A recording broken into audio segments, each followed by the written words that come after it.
What up? We about to watch some shit on YouTube, man.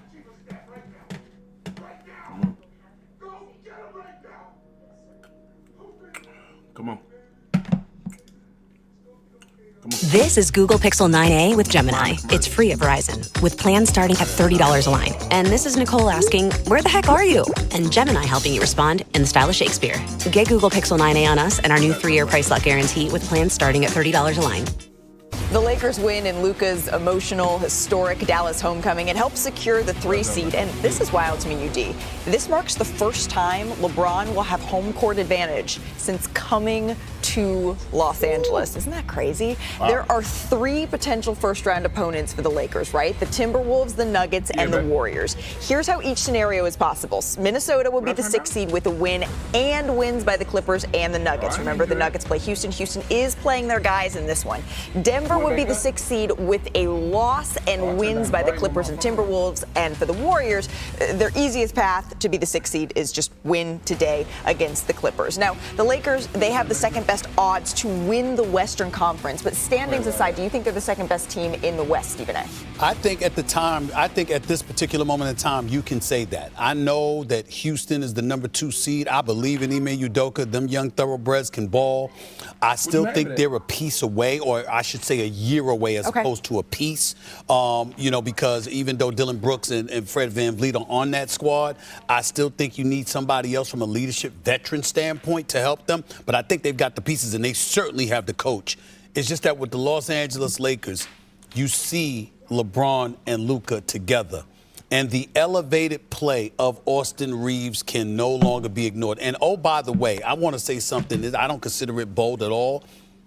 J.J. Redick is going to win himself a championship one day as a coach in the near future. I think he's proven to be that exceptional and that locked in and that zeroed in. Might not be this year, but with Luka and LeBron, I can't summarily dismiss them against anybody outside of OKC. I think the way that they've looked right now with their experience, that playoff experience, you got to see one of these younger teams, like a Houston, I got to see them take them out to believe it. I see these two have been looking at each other the entire time you've been talking. Why? What are you keying about over here? JJ has done an amazing job, but we do not give Houston their flowers, and you slightly did.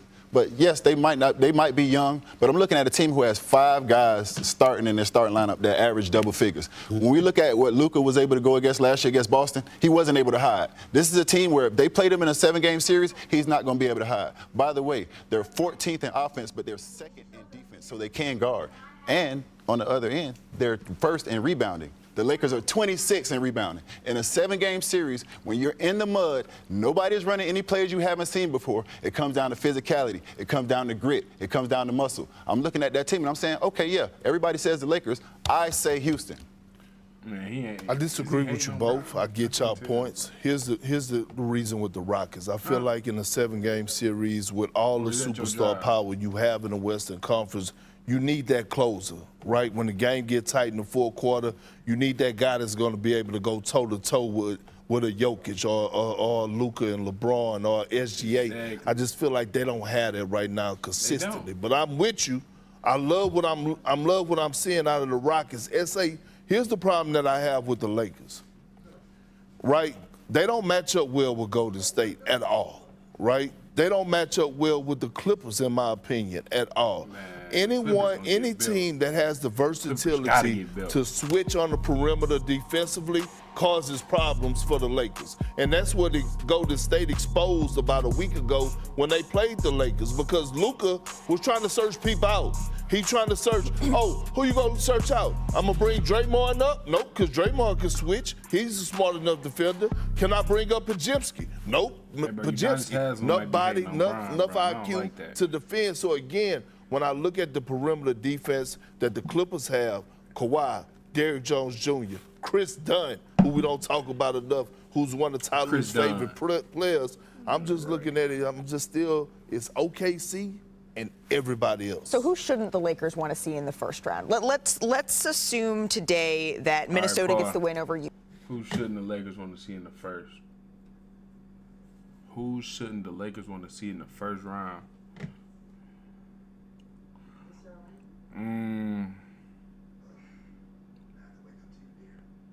Houston, easy.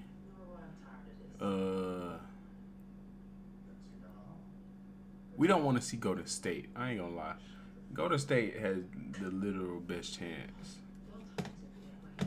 Utah, and I think the Nuggets are going to get there. I would say the team they shouldn't want to see is the Golden State Warriors. Okay. Because of Steph Curry. Some people just know they could save hundreds on car insurance by checking Allstate first. Like you know to check your outfit first before meeting your girlfriend's family. That's a tough one to recover from, Steve. So check Allstate first for a quote that could save you hundreds. Because of the experience that Steph Curry, Jimmy Buckets, along with Draymond Green bring to the table, the exceptional coaching of Steve Kerr, one of the top six coaches of all time. There is no debating that. When you look at everything that they have in play, their perimeter shooting, their ability to hit free throws, etc. I think all of these things, and their defensive prowess, because they can, even though they're undersized, they can get at you like a bunch of piranhas. When you look at Golden State in that regard, that could be a bigger problem in my mind, more so than Houston. To answer the question about the Lakers. Nah, I'm still going with Houston. Once again, I'm going. But they wouldn't match up with Houston until the second round, so the first round. Yeah. So when you're looking at their most likely first round opponent, who don't they want to see? They don't want to see Golden State. Okay. I agree with that. I agree. Nobody wants to see Steph in the first round in a 7-game series. And you made the trade for Jimmy Butler at the halfway mark. You got rid of a guy like Andrew Wiggins, a guy who we can say in 2022 was probably your best player in that finals. So you make that move to get to the finals. You don't make that move to lose in the first round or to get in the play-in. So yes, the pressure's on. I say they don't want to see Golden State with Golden State's back against the wall. And then we got to point out, what are the Lakers great at, right, defensively? They're great at boxes and elbows, taking away the paint, taking away drives, and giving up wide-open threes. And we were on here with Bob Myers, and Bob Myers was like, that can't work throughout the course of the postseason. And it definitely can't work against Golden State, because Golden State is going to make you pay if you leave them open. So it's no taking away, sagging, and giving up wide open threes and saying, oh, we don't believe you can shoot, because they can shoot. Here's the thing about the Rockets, too, again. The Rockets are 25th in the league for as made threes. You got to be able to make shots, UD.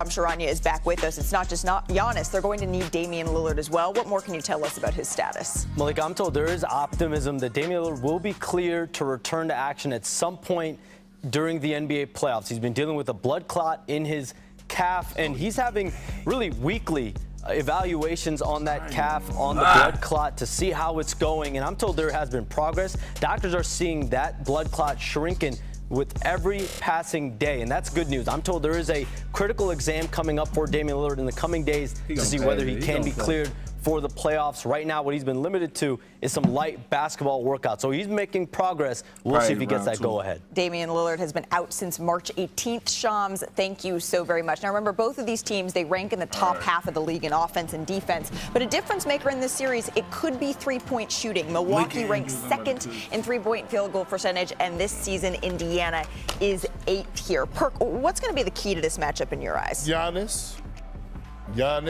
that's the key. Giannis has been looking over the last week or so like the best player in the NBA. We've asked Giannis to elevate his game. He's done just that, right? And we know he can score the points. We know he's going to average the rebounds, because this is his third season in a row averaging 30 and 11.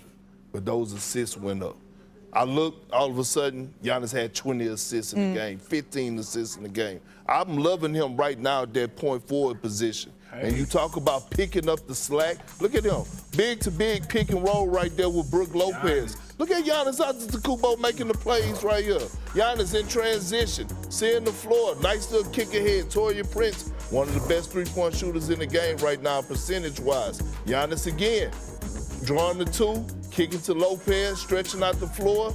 I'm loving what I'm seeing from Giannis. And again, you match up Giannis against the Pacers, they have no one that's going to stop him. He's going to be the best player in this series. What if I told you, Stephen A., that the Milwaukee Bucks have only won one playoff series since they won a title in 2021? Well, they brought that. That's not since back and been going on. What Milwaukee? Remember that we're here coming weeks ago. I saw you on 8 points per game in points in a game by. I'm just saying. Remember, the Pistons won 3 or 4 meetings against New York this season. The Knicks' lone win, it came by 30 points. That was back on November 1st. Cade Cunningham, he averaged nearly 31 points and over 8 assists in those 4 games. Jalen Brunson had 28 points per game in those 4 matchups this season. Udonis, didn't you try to tell our friend Stephen A. over here a couple of weeks ago? I saw you on First Take. I think you tried to warn him that the Pistons are coming. I tried to told him. Use M-Perks every time you shop and get the right reward at the right time. Your boy just saved you some money. Saving on the journey. That's the good life. We do more to make Wait.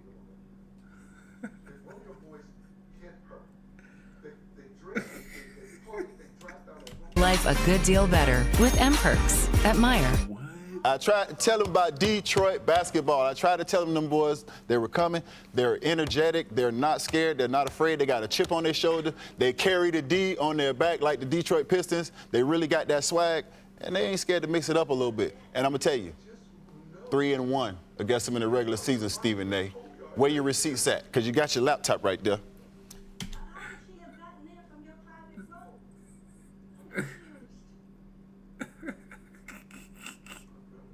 I know Stephen A. probably mad as hell. He just said like that. I have no receipts. 0.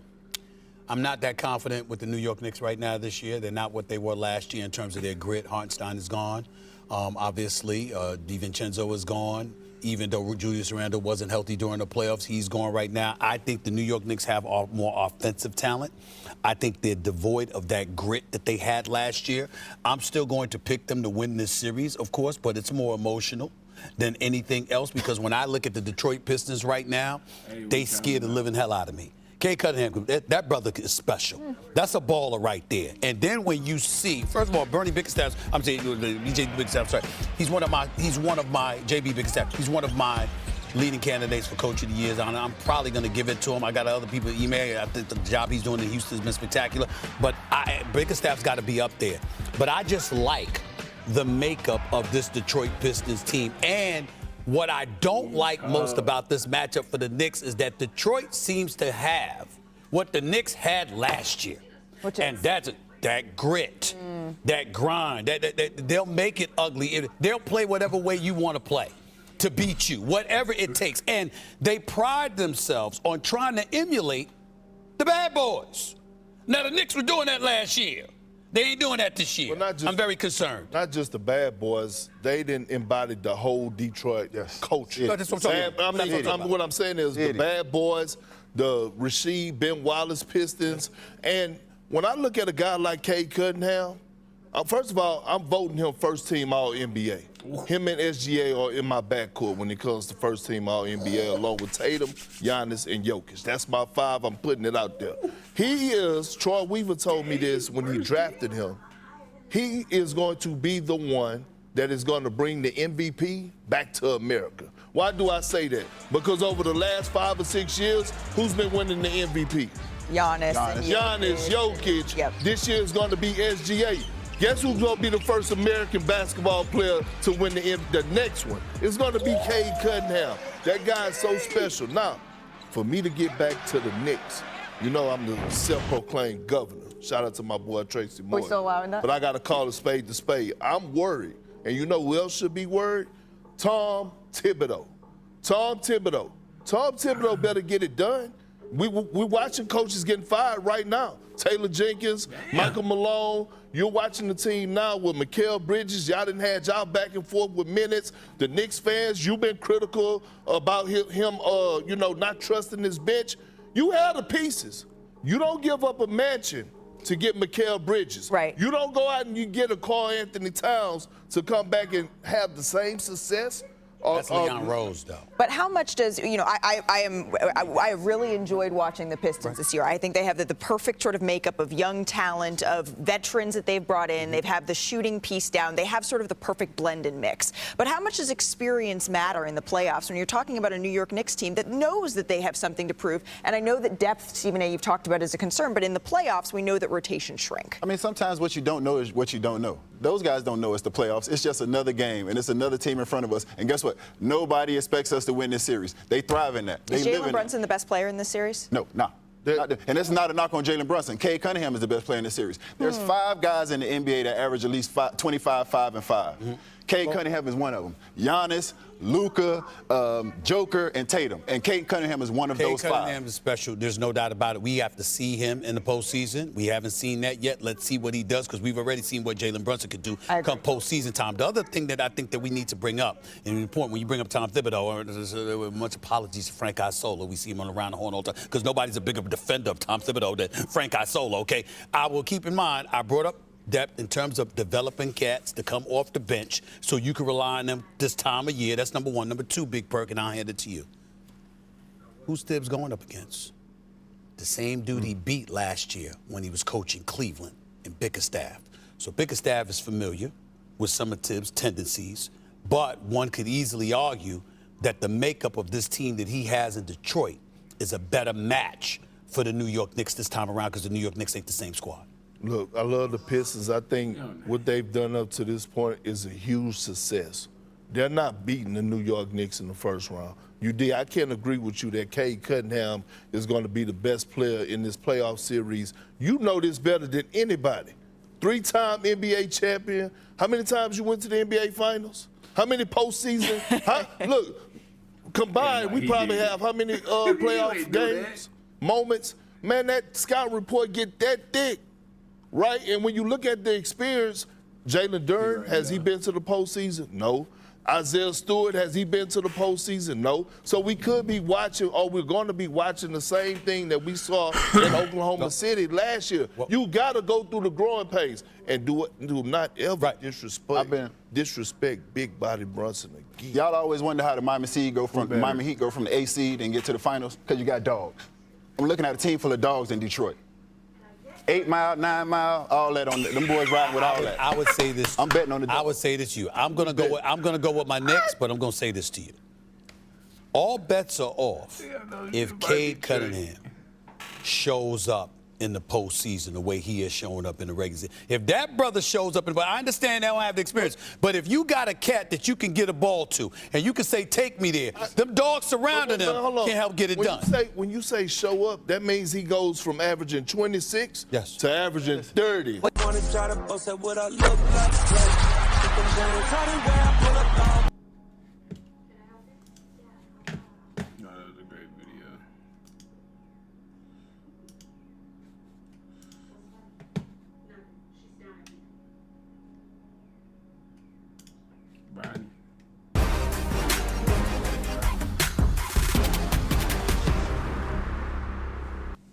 Most notably, LeBron James and Luka Doncic are out. And for the Blazers, it want to see LeBron. They want to see the dad, but they're very excited about this young man and really get behind him. And LeBron played 22 minutes. You remember Tom Haverster saying, I'm watching the Laker game, and LeBron went back to the locker room with a groin issue. Here's baseline after making a solid move along the baseline. Bant down ahead to Klingin, into the lane, lay it up and in, despite Morris reaching out, trying to rip the ball away. Yeah, thanks, Brooke. And that Lamar was back in mid-January. But if you go back further than that, the loss here at home to Memphis. Told them they better be insomniacs all night. As Matisse gets Harper, Ronnie James tees up the 3. Long ball, grabbed by Murray on the push, up the floor, the 1-2, galloping dribble, right to the window. Chances are slim, but that's the value of landing at number 9. You increase your doing.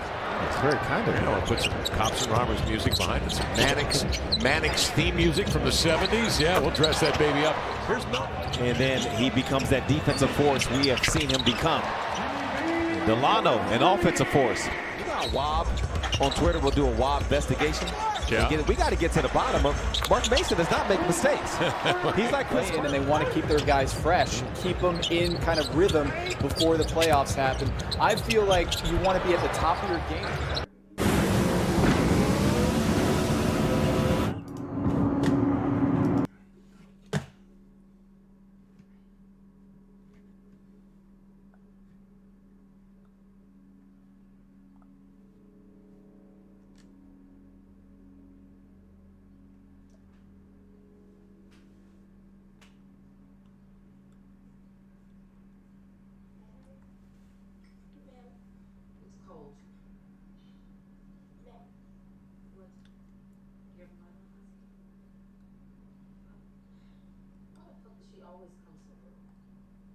it's so annoying. I don't have time for this shit. She tried to get everybody fired during this divorce. Everybody hates her ass. I don't even know why she's showing her face here. Why am I telling you this shit? Go tell Roy that his mother is here.